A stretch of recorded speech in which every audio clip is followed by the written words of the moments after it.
Olá, sejam bem-vindos ao nosso projeto Amor à Palavra. O nosso projeto tem o objetivo de auxiliar você na compreensão de pequenos trechos das Escrituras em sequência. Estamos estudando Atos e agora vamos iniciar hoje o capítulo 14. Lembrando que anteriormente estávamos falando a respeito daquele discurso lindo do apóstolo Paulo e logo em seguida o conflito que ele teve com os judeus. O capítulo 14, verso 1 diz assim: Em Icônio, Paulo e Barnabé, como de costume, foram à sinagoga judaica. Ali falaram de tal modo que veio a crer grande multidão de judeus e gentios. Novamente, Paulo e Barnabé pregando e pessoas aderindo, se agregando e aceitando a pregação de Paulo. O verso 2 diz: Mas os judeus que se tinham recusado a crer incitaram os gentios, irritaram-lhes os ânimos contra os irmãos. Veja que novamente os judeus pondo areia nessa história tão linda que Paulo e Barnabé estavam fazendo, pregando o evangelho. Olha, o texto diz que eles irritaram os ânimos contra os irmãos. Eles batiam de frente, com a pregação. Eu acredito que eles cercavam as pessoas interessadas para tirar delas essa porção que o apóstolo Paulo e Barnabé pregavam e traziam aos corações. O verso 3 diz: Paulo e Barnabé passaram bastante tempo ali falando corajosamente do Senhor, que confirmava a mensagem de sua graça, realizando sinais e maravilhas pelas mãos deles. Olha, eles falaram corajosamente, E acredito que eles enfrentavam aqueles judeus que faziam oposição a eles. E é lindo ver a coragem, o enfrentamento deles para que o evangelho fosse pregado. Verso 14. 4, aliás. O povo da cidade ficou dividido. Alguns estavam a favor dos judeus, outros a favor dos apóstolos. Verso 5. Formou-se uma conspiração de gentios e judeus, juntamente com os seus líderes, para maltratá-los e apedrejá-los. Eita lá, não tinham sossego esses homens. Por onde iam, eram perseguidos, Seguindo então um plano previamente estabelecido, Paulo e Barnabé foram primeiro na sinagoga, como acontecia, Que ficava lá em Icônio. O texto diz então que grande multidão estava crendo, mas os judeus incrédulos fizeram oposição então. O versículo 3 que nós lemos diz que a mensagem do evangelho era a palavra da sua graça e que o ministério deles foi seguido por sinais e prodígios, ou seja, por milagres. Veja que eles eram perseguidos, mas a mão do Senhor estava com eles. E eles pregavam, as pessoas criam, os milagres aconteciam, e isso deixava aqueles judeus muito enfurecidos. Tão enfurecidos que tomaram essa decisão de maltratá-los e de apedrejá-los. Quando Paulo e Barnabé, verso 6 diz, souberam disso, fugiram para as cidades licaônicas de Listra e Derbe e seus arredores. Listra, mencionada aqui nesse versículo, ficava perto de Icônio, cerca de 6 quilômetros. Dê uma olhadinha lá naquele mapa. A cidade era uma cidade pagã, então era o que Paulo e Barnabé queriam, Eles gostavam, começavam as suas pregações justamente numa cidade gentia, totalmente pagã. Era disso que eles gostavam, anunciar o evangelho. aos gentios, aqueles que não conheciam nada da graça redentora do Senhor. O verso 7, onde continuaram a pregar as boas novas. Não tinha nada que fizesse com que esses homens desistissem da pregação. Paulo e Barnabé falaram com autoridade. Por quê? Porque pregavam a verdade. O poder de Deus não está na pessoa, né, que testifica, mas no que é testificado. Falavam tanto do amor misericordioso do nosso Deus através do Senhor Jesus. E é bonito o verso 7, né? Continuavam a pregar as boas novas.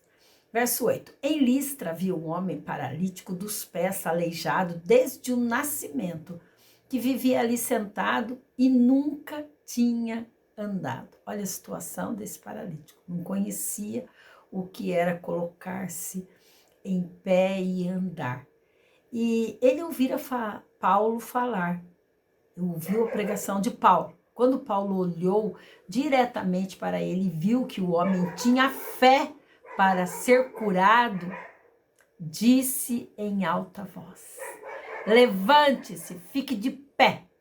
Com isso, o homem deu um salto e começou a andar. Ao ver o que Paulo fizera, a multidão começou a gritar em língua licaônica: os deuses desceram até nós em forma humana. Veja só, então, a cura desse aleijado lá em Listra, parece que, lembra daquela cura daquele aleijado lá em Jerusalém, lá em Atos, no capítulo 3?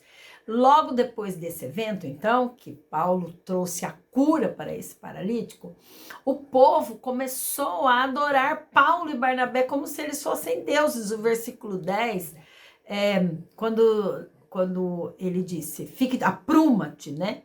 Eles estavam vendo assim que ele estava pedindo o impossível para aquele homem. Mas aquele homem teve fé, não teve medo e viu a oportunidade de Deus agir em sua vida. E foi assim que aconteceu. Então, o verso 12 diz assim que a Barnabé, eles deram o nome de Zeus, ou Júpiter, né, para os romanos.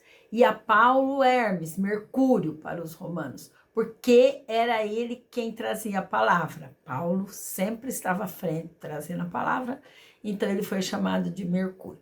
Bem, a gente precisa entender aqui que, conforme a mitologia grega da época, havia duas lendas sobre Júpiter e Mercúrio vindo à Terra como homens, né? Essas lendas, elas eram conhecidas justamente ali em Listra, cidade onde eles estavam, também conhecida por toda a Licaônica. Os gregos daquela região acreditavam que essa lenda estava se tornando realidade. Para refriar, então, a adoração dos gregos, Paulo cita a criação de Deus como prova do seu poder e amor. Nós vamos ver agora que Paulo faz uma pregação muito bonita, né? Falando de que forma maravilhosa Deus prova o seu poder, de que forma Deus prega, de que forma eles falam sobre como Deus fala majestosamente do seu amor e da sua graça sendo derramada nos corações. O verso 13 diz assim, que o sacerdote de Zeus, ou Júpiter para os romanos, né, cujo templo ficava diante da cidade, trouxe bois, coroas de flores à porta da cidade, porque ele e a multidão queriam oferecer-lhes sacrifícios. Bem, voltando naquela história, então, eles contam assim, que um poeta romano conta que essa história, essa lenda em que Zeus e Hermes foram até aquela região disfarçados de homens, e ali eles chegando, eles foram rejeitados em 1000 casas. Então eles encontraram abrigo na casa de uma pessoa muito humilde, de um casal idoso. E em gratidão à hospitalidade desse casal, os deuses transformaram aquela casa humilde num templo muito majestoso, com telhado de ouro, colunas de mármore. Por outro lado, as outras casas que não receberam, elas foram destruídas. Então, essa lenda antiga pode ser a razão pela qual Paulo e Barnabé foram tratados como deuses. Eles ficaram pensando assim: anteriormente nós não tratamos bem os deuses e eles destruíram. Então vamos tratar esses homens porque eles podem ser esses deuses. Mas o verso 14 diz que Paulo, ouvindo isso, os apóstolos Barnabé e Paulo rasgaram as roupas e correram para o meio da multidão gritando. Eles rasgaram suas vestes em sinal assim de desagrado, né? De constrangimento, não gostaram daquela atitude. Então eles disseram: homens, por que vocês estão fazendo isso? Nós também somos humanos, como vocês. Estamos fazendo boas novas, estamos trazendo boas novas, falando do amor de Deus para vocês, dizendo-lhes que se afastem das coisas vãs e se voltem para o Deus vivo, que fez o céu, a terra, o mar e tudo que nele há. Entenderam como ele faz? Ele faz essa pregação, digamos assim, para reverter aquela situação. E ele diz: no passado ele permitiu que todas as nações seguissem os seus caminhos. Contudo, não ficou sem testemunho. Mostrou sua bondade, dando-lhes chuva do céu e colheitas no tempo certo, concedendo-lhes sustento com fartura, enchendo de alegria os seus corações. E o verso 18 diz: apesar dessas palavras, eles tiveram dificuldade para impedir que a multidão se aproximassem deles e oferecesse sacrifício, né? O sermão de Paulo, nesses 3 versículos aqui, bonito, é um resumo maravilhoso, né? Esses gentios não conheciam as escrituras, não criam nelas. Então, Paulo pregou aqui rapidamente verdades muito lindas, né? Verdades bíblicas. Bem, e assim nós concluímos esse trecho, vamos terminá-lo amanhã, e devemos pensar que isso nos ensina algo muito importante. E na conclusão desse texto, o apóstolo Paulo, nesse sermão, exalta a providência de Deus para salvar o seu povo, como ele é misericordioso, como ele é o Deus de toda provisão. Ele diz que ele traz sustento com fartura, enche de alegria os seus corações. Olha como ele conseguiu reverter aquela situação desagradável, constrangedora pelo que eles estavam passando. Não quiseram de forma alguma receber aquilo que pertencia a Deus. Todo o poder, toda a honra e toda a glória. Vamos ficar com essa lição gravada no mais profundo do nosso coração. Pregar, pregar e pregar era o que aqueles homens faziam. Devolver a Deus, dar a Deus toda a honra e toda a glória, todo louvor e toda adoração. Só Ele é merecedor de tudo isso, do nosso culto. Só Ele é merecedor daquilo que nós fazemos para glorificá-lo. Então, que Deus abençoe sua vida e medite mais nesse texto para sua edificação. Deus te abençoe.